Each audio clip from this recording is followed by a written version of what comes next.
నిత్యావసర వస్తువుల ధరలు ఏవైతే ఉన్నాయో ఇప్పుడు ఆయిల్ కావచ్చు, లేదంటే మొన్నటి వరకు గ్యాస్ కావచ్చు, ఇప్పుడు పాలు ధరలు కావచ్చు, ఇవన్నీ పెంచుతూ ఉన్నారు. సో ఎందువలన అంటారు? ఒక్కటండి, నిత్యావసర వస్తువులు పెంచితే అందరూ కూడా ఇది ఒక 10 రూపాయలు పెంచగానే పెంచుతుంది అంటారు. అదేవిధంగా ఏ రోజైనా మందుకు రేటు పెంచితే గట్టి ఎప్పుడన్నా మందుకు రేటు పెంచారని చెప్పి అంటారా అండి? అదేవిధంగా సిగరెట్కి రేటు పెంచి అంటారా అండి? 2015లో సిగరెట్కు 4 రూపాయలు ఉండే పెద్ద సిగరెట్ ఇలా 26 రూపాయలు అయింది. ఎంత శాతం పెరిగిందండి? ఇలా ఏదైనా కూడా వస్తువులు అనేటివి ఎకనామిక్ ప్రకారము ఇలా అందరి జీతాలు కూడా పెరిగినాయి, అడ్డం మీద లేబర్లకు కూడా రేట్లు పెరిగినాయి. కాబట్టి 100% రేట్లు పెరుగుతాయండి, కామన్ అది. ఎందుకంటే అదేవిధంగా కొంచెం మనం చూసుకుంటే గిట్ట యుద్ధాలు జరగడం వల్ల కొద్దిగా ఎఫెక్షన్ అనేది కొద్దిగా కనిపిస్తుంది. అంటే ఇప్పుడు నిత్యావసర వస్తువులు ఇవన్నీ అంటే ఇప్పుడు ఏవైతే పాలు కావచ్చు, లేదంటే ఏమంటారు గ్యాస్ కావచ్చు, ఇవన్నీ కూడా నిత్యావసర వస్తువులు కాబట్టి ఇవి అంటే నార్మల్ పెంచుతారు. ఇప్పుడు లిక్కర్ రేట్లు కానీ పెరిగితే ఎందుకు అడుగుతారు జనాలు? ఎందుకంటే లిక్కర్ ఇప్పుడు గవర్నమెంట్కి రాష్ట్రానికి ఇన్కమ్ తెచ్చేది లిక్కర్ విషయాలు మాత్రం ఎవరు అడగారండి. నిజం చెప్తున్నా, మందుకు రేటు పెంచితే ఒక్కరు కూడా అడగారు అసలు. అది 500 కాదు 1000 రూపాయలైనా కూడా కొనుక్కొని తాగుతారు. సిగరెటు 50 కాదు 100 రూపాయలైనా కూడా కొనుక్కొని తాగుతారు. అవిటం చేస్తారు. చిన్న వస్తువులు రేట్లు పెరుగుతాయంటే పెరుగుతుంది. ఇలా రాష్ట్రం బాగుండాలి, దేశం బాగుండాలి, దేశ ప్రజలందరూ బాగుండాలి కాబట్టి సర్వీసులు అన్ని ఇవ్వాలి. కాబట్టి రేట్లు పెంచితేనే గవర్నమెంట్ ట్యాక్స్ వస్తేనే గవర్నమెంట్ నడుస్తుంది. ఇలా అడ్డ మీద లేబరు ఇలా 900 1000 రూపాయలు తీసుకుంటారండి కూలీ. అలాంటప్పుడు రేట్లు పెరగకుండా ఏమవుతుందండి? వాళ్ళు పెంచినప్పుడు గవర్నమెంట్ కూడా రేటు పెంచుతుందండి. గవర్నమెంట్ కూడా ప్రజలే తెలివిగలని అనుకొని మా అవసరం ఉంది అని చెప్పి ఇష్టం వచ్చిన రేటు పెంచే గిట్ట గవర్నమెంట్ కూడా అనుగుణంగానే అన్నీ కూడా పెంచుతుంది. ఏదైనా కూడా రేట్లు అనేది ఈ రోజుల్లో సహజం అండి. ఇలా 100 రూపాయలు అంటే ఒక్కరికి వాళ్ళు కూడా చాలామందికి మనం చూసుకుంటే ఇక్కడ హైదరాబాద్లో ఉంటోళ్ళు చూస్తే ఒక్కొక్కడు నాడు తెలంగాణ రాకముందు తెలంగాణ ప్రాంతంలో 20 రూపాయలు టిఫిన్ ముందు చేయడానికే కష్టపడి ఇలా 200 పెట్టి టిఫిన్ చేస్తారు. పెద్దగా ఈ చిన్నపాటి రేట్లు పెరగడం వల్ల పెద్ద ఇబ్బంది ఏం లేదు. అంటే ఇప్పుడు లిక్కర్ కావచ్చు, లేదంటే సిగరెట్ కావచ్చు, ఇవన్నీ అంటే రేట్లు పెంచుతున్నారంటే ఇప్పుడు వాటి రేట్లు పెంచినా సరే ఇంకా ఆపట్లేదు కదా. ఇప్పుడు చాలామంది చనిపోతున్నారు కూడా, వాటి వల్ల హెల్త్ ఇష్యూస్ వస్తున్నాయి. ఇప్పుడు దానికి ఎందుకు ఎంకరేజ్ చేస్తున్నారు మీరు? ఎంకరేజ్ అంటే నిజం అండి, నేను మాట్లాడేది సిగరెట్కు మందుకు పెరిగినప్పుడు మరి ఎందుకు ధర్నాలు చేయరు, ఎందుకు మాట్లాడరు, ఎందుకు అడిగారు క్వశ్చన్స్ ఎవరైనా కూడా.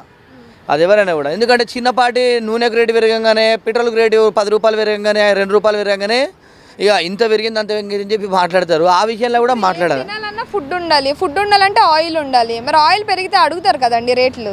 గుర్తుపెట్టుకోండి, అంతా ఈ రాష్ట్రం అంతా ఒక ప్రశాంతంగా ప్రజలు ఒక మంచిగా ఇలా జీవిస్తారంటే అది మందు తాగడం వల్లనే. కాబట్టి మందుకు ఎంత రేటు పెంచినా కూడా ఏమనరు. ఏదైనా కూడా నిత్యావసర వస్తువుల మీద రేటు పెంచే తప్పలేదండి. ఎందుకంటే జనాలు కూడా ఇన్కమ్ సోర్స్ పెరిగిపోయింది తెలంగాణ ప్రాంతంలో.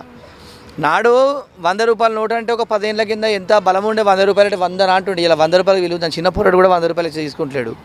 రాష్ట్ర బడ్జెట్ పెరిగినప్పుడు రేట్లు కూడా సాధారణంగా పెరుగుతాయి. దాని విషయంలో ఎలాంటి ప్రాబ్లం లేదండి. సహజంగా రేట్లు అనేది ఎవ్రీ ఇయర్ పెరుగుతాయి. ఇప్పుడు అదే ఎందుకండి, ఇప్పుడు హైదరాబాద్లో లాంటి నగరంలో ఉన్నామండి. నాడు ఒక 2-3 ఏళ్ళ కింద రెంట్లు ఎంత ఉండే 4000 5000 ఉండే. ఇప్పుడు ఏంటంటే సింగిల్ బెడ్రూమ్ ప్లాట్కి 12-13 వేలు చెప్తుండు. అంటే రేట్లు పెంచినప్పుడు గవర్నమెంట్ కూడా రేట్లు పెంచుతుంది, కామన్ అండి. గవర్నమెంట్ ఎంత రేట్లు పెంచినా ఎలాంటి ప్రాబ్లం అనేది ఏముండదు.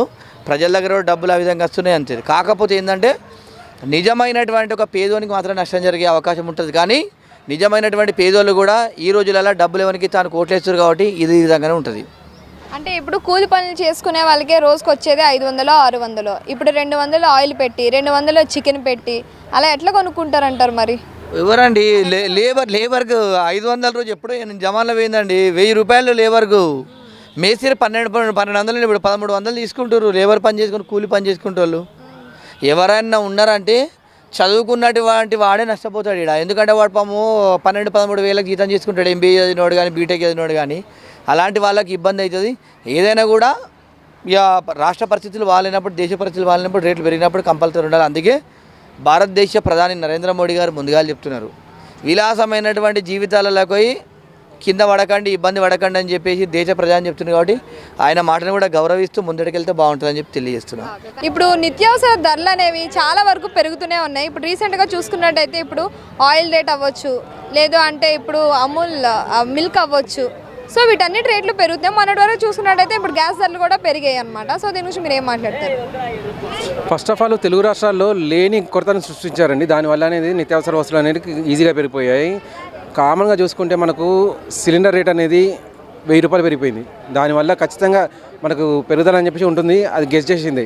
కాకపోతే ఇప్పుడు అనేది అక్కడ వార్ అనేది జరుగుతూనే ఉందని చెప్పి అని అంటున్నారు. అది ఎంతవరకు నిజం అనేది మనకు ఇంకా పూర్తిగా తెలియజేయడం లేదు. అది ఆగదని చెప్పి కూడా అంటున్నారు. అది నిజమవునా అనేది అది తెలుసుకోవాల్సిన విషయం ఉంది. దానివల్ల ఎఫెక్ట్ అనేది ఖచ్చితంగా అన్ని దేశాల్లో పడింది ఇప్పటివరకు. కానీ మన భారతదేశంలో ఇంకా ఎఫెక్ట్ అనేది పడలేదు. అది మోదీ గారి చలవ వల్ల ఇంతవరకు అది రాలేదు. మనం హాయిగా ఐపీఎల్ చూసుకుంటూ గడిపేస్తున్నాం. కాకపోతే ఇక్కడ నిత్యావసర వస్తువులు కాబట్టి ఎంత ఐపీఎల్లో మునిగిపోయినా కూడా డైలీ కొనుక్కునే వస్తువులు జేబు అనేది చిల్లిపెట్టడం ఖచ్చితం. దీంట్లో మనం చెప్పాల్సింది ఒకటి ఏంటంటే పాల పదార్థాలు కానీ ఆయిల్ కానీ ఏది తీసుకున్నా తీసుకోకపోయినా ఇవి రెండు మాత్రం నిత్యావసరం, అంటే డైలీ తీసుకోవాల్సిందంటే. ఆయిల్ లేకుండా ఏ కూర మనం వండలేము. పాలు లేకుండా పిల్లలు రోజు అనేది గడవదు. సో ఈ రెండు విషయాల్లో వాళ్ళు కాస్త ఆలోచించి ఈ రెండు మాత్రం అదుపులో పెట్టగలిగితే మిగిలిన నిత్యావసర వస్తువులు ఏ పెరిగినా కూడా అంతగా ఎఫెక్ట్ ఉండదు అన్నట్టు. ఎందుకంటే ఒక ఉల్లిగడ్డ పెరిగింది అనుకోండి ఈ రేటు, మన వాళ్ళు వారంలో తినమనేది మానేస్తారు, నెల రోజులు తినమనేది మానేస్తారు, తక్కువ చేసుకుంటారు. కానీ నూనె అనేది తక్కువ చేసుకోవడం వీల్లేదు, పాలు అనేది తక్కువ చేసుకోవడం వీల్లేదు. పిల్లలకు ఖచ్చితంగా పాలు ఇవ్వాల్సిందే. పెద్దవాళ్ళు అనేది ఆయిల్ లేకుండా ఫుడ్ తినలేరు. ఇవి రెండు కనుక కంట్రోల్ చేయగలిగితే మిగిలిన నిత్యావసర వస్తువులు అనేది మొత్తం కంట్రోల్కి వస్తాయి. సో ఎట్లా బతుకుతారు అంటారు మరి? చాలా మంది కూలి పని చేసుకునే వాళ్ళు కానీ నార్మల్గా నిత్యావసరాలు ఇప్పుడు రోజు వాడుకునే వస్తువులే పెరిగితే ఎలా అంటారు? అదే కదండి నేను చెప్తుంది. ఇప్పుడు ఎవరున్నా కానీ మెయిన్ టార్గెట్ చేస్తుంది ఈ ఆయిల్ అండ్ మిల్క్ ప్రొడక్ట్స్ అన్నట్టు. ఇవి రెండు పెంచేస్తే మిగిలిన వాటిని పెంచినా పెంచకపోయినా ఆటోమేటిక్గా అందరికీ అర్థమైపోతుంది.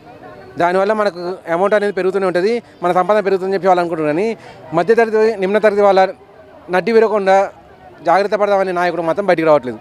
ఈ నాయకులు అనే వాళ్ళు బయటికి రావాలి, బయటకు వచ్చేసి మాట్లాడాలి. అసలు ఎక్కడ పెరుగుతుంది ఇది, ప్రపంచ మార్కెట్లో ఎంత పెరుగుతుంది రేట్ అనేది, దానికి తగ్గట్టుగా ఇక్కడ పెరుగుతుందా లేదా అది ఆలోచిస్తూ దాన్ని కట్టడి చేసే వాళ్ళు ముందుకు రావాలి. ఇది ఏమనుకుంటారంటే ఎవరైతే అధికారంలో ఉన్నారో వాళ్ళే చూసుకోవాలని చెప్పి ఆలోచిస్తున్నారు. అధికారమే కాదు, ప్రతిపక్షంలో ఉన్న వాళ్ళు కూడా ఆలోచించాలి. ప్రతిపక్షంలో ఇప్పుడు ఉన్న వాళ్ళు మాట్లాడితేనే రేపొద్దున వాళ్ళు వినడానికి వీలుంటుంది. ప్రతిపక్షంలో ఉన్న వాళ్ళు ప్రజల గురించి మాట్లాడితేనే రేపొద్దున వాళ్ళు కూడా ఓట్లు వేయడానికి వీలుంటుంది. ఇక్కడ ప్రజలకు అనేది ఒక కూలీని తీసుకోండి, ఒక ఎవరినే వద్దండి.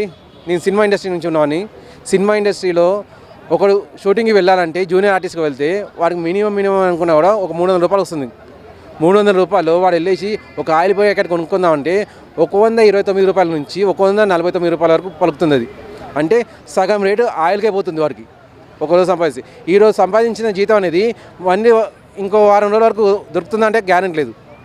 ఆ వారం రోజులు ఈ ఒక్కరోజు కూలితోటి సంపాదించుకోవాలి, గడపాల్సి వస్తుంది. అంటే ఒక ఆయిల్ ప్యాకెట్ 150 రూపాయలు పోతే ఇంకా 150 రూపాయల్లో వారం రోజులు ఎలా గడపగలుగుతారు? ఇది మెయిన్ ఆలోచించాల్సింది. వీళ్ళ గురించి ఆలోచించలేరు. మెయిన్ థింగ్ ఏంటంటే వలస కూలీలకు ఓట్లు లేకపోవడం వల్ల రాజకీయ నాయకులు వీళ్ళని అసలు పట్టించుకోవడం లేదు. ఈ వలస కూలీల గురించి ఒక రూల్ అనేది తీసుకురావాలి, జీవాన్ని పాస్ చేయాలి, కేంద్రం అనేది ఆలోచించి ఓ నిర్ణయం తీసుకోవాలి, ఈ వలస కూలీలను ఆదుకోవాలని చెప్పి.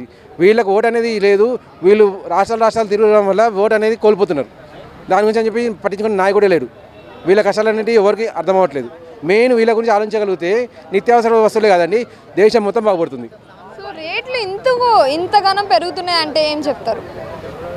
ప్రస్తుతం అయితే మనం చూసుకుంటే యుద్ధ వాతావరణం ఉందండి. ఆ యుద్ధ వాతావరణంలోనే మొన్న ఈ మధ్య మోదీ గారు ఒకటి క్లియర్ చెప్పారు, గోల్డ్ అనేది పర్చేజ్ చేయడం తక్కువ చేసుకోండి, పెట్రోల్ అనేది యూజ్ చేయడం తక్కువ చేయండి, మీ బైక్లు కార్ అనేది వదిలేసి మెట్రో సర్వీసెస్ని యూజ్ చేసుకోండి, దాని ద్వారా మేబీ దేశాభివృద్ధి అనేది కుంటుపడకుండా ముందు సాగుతుందని చెప్పారు. అక్కడ ఎక్కడో జరుగుతున్న యుద్ధం అనేది ఎంత ప్రభావం చూపిస్తుంది మనకు క్లియర్ అర్థమైపోతుంది. దానివల్ల ఈ రేట్స్ అనేవి పెరుగుతున్నాయి. అంతేకాకుండా తెలుగు రాష్ట్రాల్లో లేని కొరతను చూపించడం వల్ల ముందే మనకు రేట్లు పెరిగిపోయాయి. ఇప్పుడు ఇంకా పెరుగుతాయంటే సామాన్యుడిని నడ్డి పెరగడం ఇది అన్నట్టు.